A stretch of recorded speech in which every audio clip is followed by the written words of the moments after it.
The Four Knights of the Apocalypse anime is officially out on Netflix, and I really do want to talk about it. Anybody who's been following my content for a while now knows I've been covering the manga weekly since chapter 1, and I was incredibly excited for when the anime came out, to the point where I did a trailer and even opening breakdowns for Four Knights of the Apocalypse, and other types of videos for this series. And I will say from this point, I am happy with the anime adaptation. I have my criticisms, but overall I think the anime did a good job, and I would still recommend it for Seven Deadly Sins fans. And let's be honest, it is leagues better than what we got for the last 2 seasons of Seven Deadly Sins. So yeah, that's a whole thing that I really just wanted to mention real quick.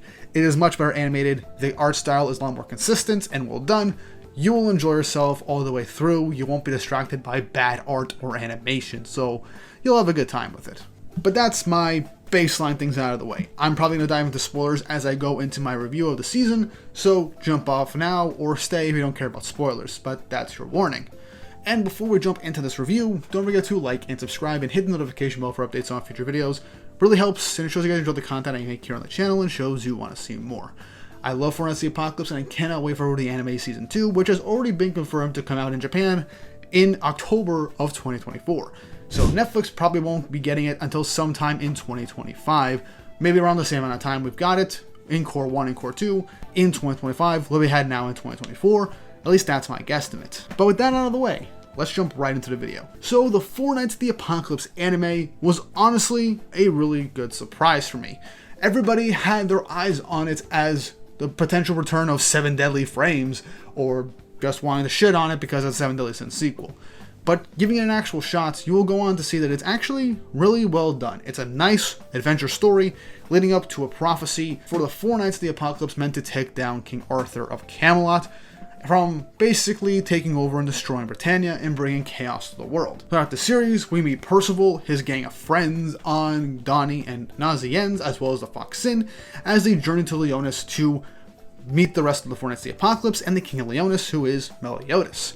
And throughout this whole series, we see cameos and reappearances of past characters that would inevitably end up helping guide the members of our group, with Leonis just being a whole bunch of returning faces up until the very end. Now, the characterization for our main cast, which is Team Percival, and later on the Four Knights of the Apocalypse as a whole, I think were done very well. I read the manga, and I can tell you as a manga reader, I'm satisfied with their portrayals in the anime, with my hats going off to the entire voice cast in both dub and sub. While the dub with certain characters, it can be a bit cringy with how they pronounce things, I still think they did a fantastic job with portraying each and every one of these characters, especially the Four Knights of the Apocalypse themselves. Sub and dub, I got some time to get used to Percival's voice, but in the end, I think it ended up fitting pretty well. Meanwhile, Lancelot, Tristan, and Gawain, I think in both languages fit perfectly, especially Gawain's voice, because in dub and sub, it just felt so perfect, portraying how she has her mannerisms and the way she carries herself in both mediums. It just fits so well. Same with Lancelot and especially Pelgard, because of those of you who have been around in Four Knights of the Apocalypse, Lancelot, Pelgard, and Gawain are my 3 favorite characters in Four Knights of the Apocalypse, with Arthur and Tristan coming in very close at 4th and 5th, because that's my top 5 for Four Knights of the Apocalypse characters. But either way, whole voice cast, I give my hats off to you guys. You did a fantastic job, and I cannot wait to hear you guys in future episodes of Four Knights of the Apocalypse. Soundtrack as well was honestly really well done. The tracks used for specific scenes, whether they be emotional or high stakes, were done and placed in very well done spots within the series, and I think it helped amplify the emotion and feelings whenever we get to specific scenes. I still love the opening episode with Percival, as the anime gave some anime original scenes that weren't in the manga that helped us just sit down and process what happened to Percival and his grandfather, showcasing Percival's daily life after the death of his grandfather until he finally comes to the conclusion to leave God's finger and come down. And there are a few instances of anime original scenes in the anime, which I've not only come to appreciate, but for one in particular I kind of am iffy on. One that I really like is actually one that actually fixes something I didn't notice in the original manga, and that is what happened to the Nephilim that Melascula ended up creating in her fight against Tristan. As that thing just kind of disappeared, Tristan didn't destroy it in the manga, but in the anime, it showcases that Tristan just knocked it onto the ground, hitting Gawain, and Gawain just burnt it to a crisp. So that was a pretty comedic scene, and I actually like that. It followed up on an inconsistency that was in the manga that I completely forgot about.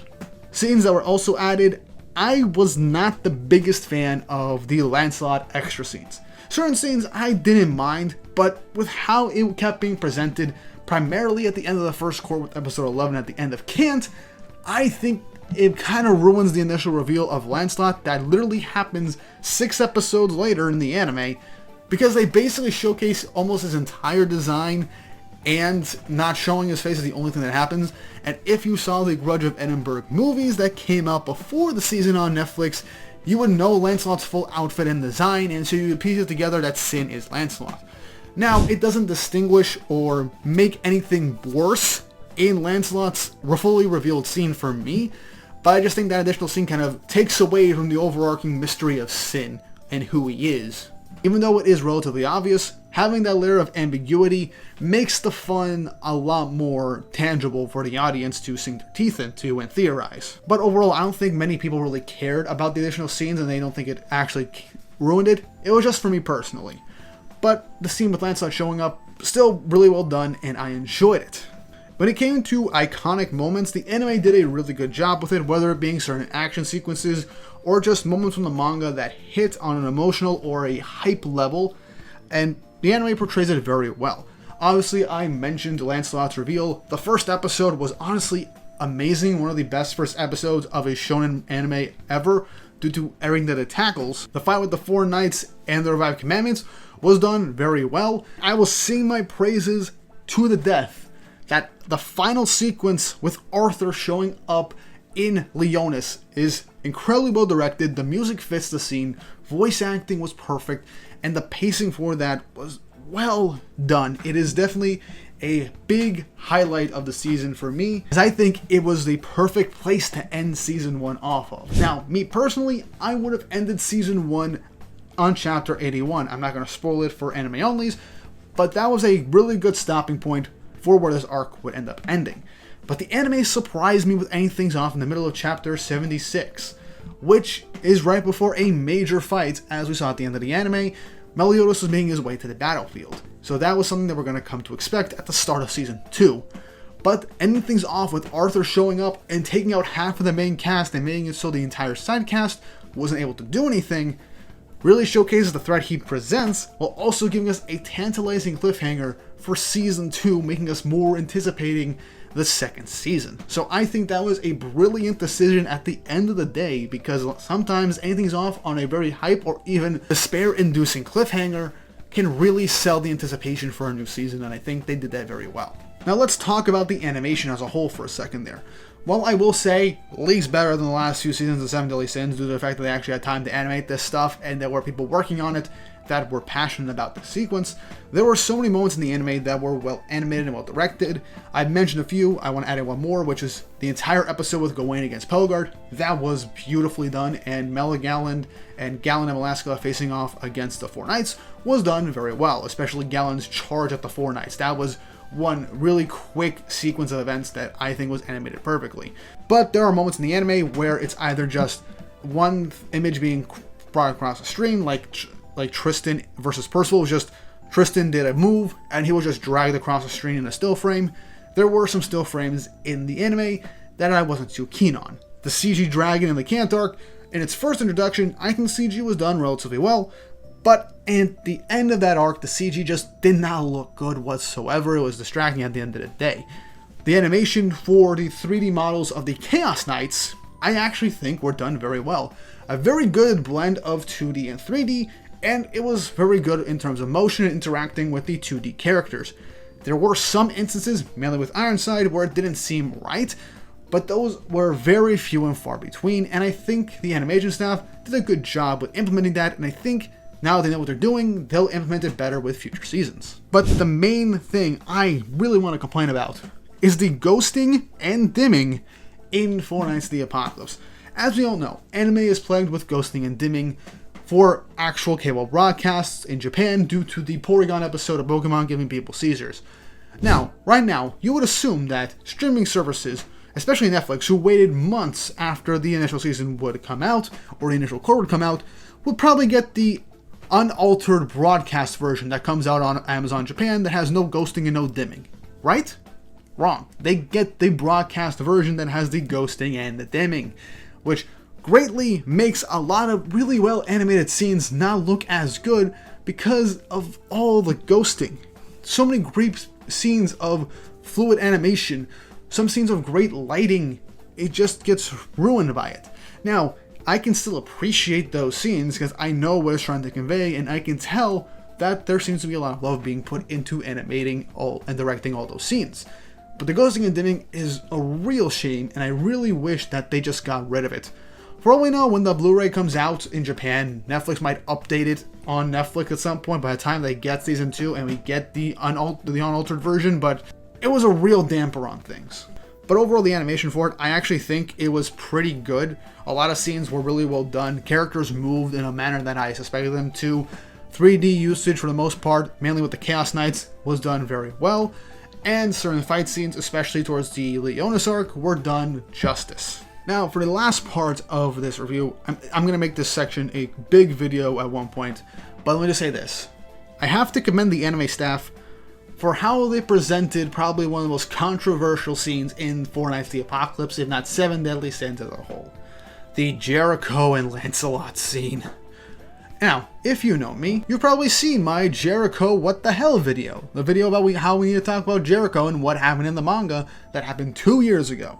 And that was the Jericho confession scene to Lancelot. Now, we already had enough to deal with the whole Guinevere situation, but we could deal with that another time.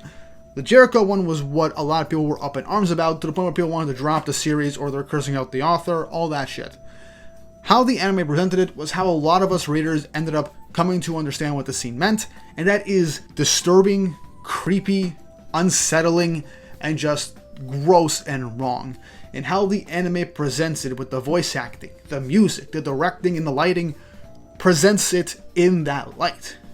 Even though it beats you over the head with it, I think it did a good job of showcasing that what's going on with Jericho is not right, it is disgusting, it is not right. It is wrong, and it should not be, well, idolized or whatever. And I think the anime did a good job with that. Obviously, people are going to point out that the fact they even added that in the story is shit. That one of those persons is me. I did not want that. No Seven Deadly Sins fan or Four Knights fan actually likes this scene, but I gotta give praises to the anime for actually making it 100% clear that they're not condoning the actions here. Anyway, expect a full video at some point on Jericho now that it was adapted into the anime, and I know for a fact people are going to complain about it on Twitter and YouTube and shit like that when they talk about the anime of Four Knights the Apocalypse, because that's the only thing they hyper-focus on and not focus on anything else. My thoughts on it, I don't like it, but I like how the anime presented it as something that is wrong and should not be looked at in a positive light. Whew, quick rant over. Back to my praises. Overall, the first season of Four Knights the Apocalypse was really good, and I enjoyed it. I had a lot of fun. It was nice revisiting the opening arcs. It was a bit of a slow burn, but I still think the way they paced it was done relatively well. I still think if they had some extra time, TMS could have actually animated things a lot better. Because as we've seen through multiple instances across this season, when things matter, they animate things very well, and it's exciting. So I can only hope that once Season 2 comes out, they will up their game. And the chances are they probably did, because by the time Season 1 started, they were already working on the final few episodes of Four Knights the Apocalypse, and then started working on Season 2 as Season 1 was airing. So chances are Season 2 is going to be a lot better in quality, or at least roughly the same in quality overall as Season 1, just with extra attention put into larger fights. At least that's my estimation for it. The anime adaptation is well done. I don't have too many complaints about it, like I stated. Music was great, the voice acting was incredible, and I just love Four Knights the Apocalypse, and the story is very well done, and I enjoyed how they portrayed one of my favorite arcs in the story, which is the Leonis arc. If I had to give the season a rating, I would just give it an 8 out of 10. I do have some of my grievances, and I do think things could have been done a bit better, but I still enjoy the season nonetheless, and I would still recommend it to people despite my own criticisms of it, as it is a very fun series, and it's got a lot of great moments and fun and interesting characters. And if you enjoyed Seven Deadly Sins in any capacity, but despite criticism, you will still have fun with Four Knights the Apocalypse, and you'll have a really great time. And I cannot wait for Season 2 to come out, as I am heavily excited to see some of my favorite moments in the anime that have yet to be animated in Season 2. But that's really all I gotta say for you guys right now. How did you feel about the Four Knights the Apocalypse anime? Did you like it? Did you enjoy it? Did you hate it? Did you think it was underwhelming? Leave your thoughts and opinions in the comment section down below, as well as let me know what your favorite scene from the anime was, as well as your favorite character of the anime so far. And with all that said and done, I hope you all have an awesome day.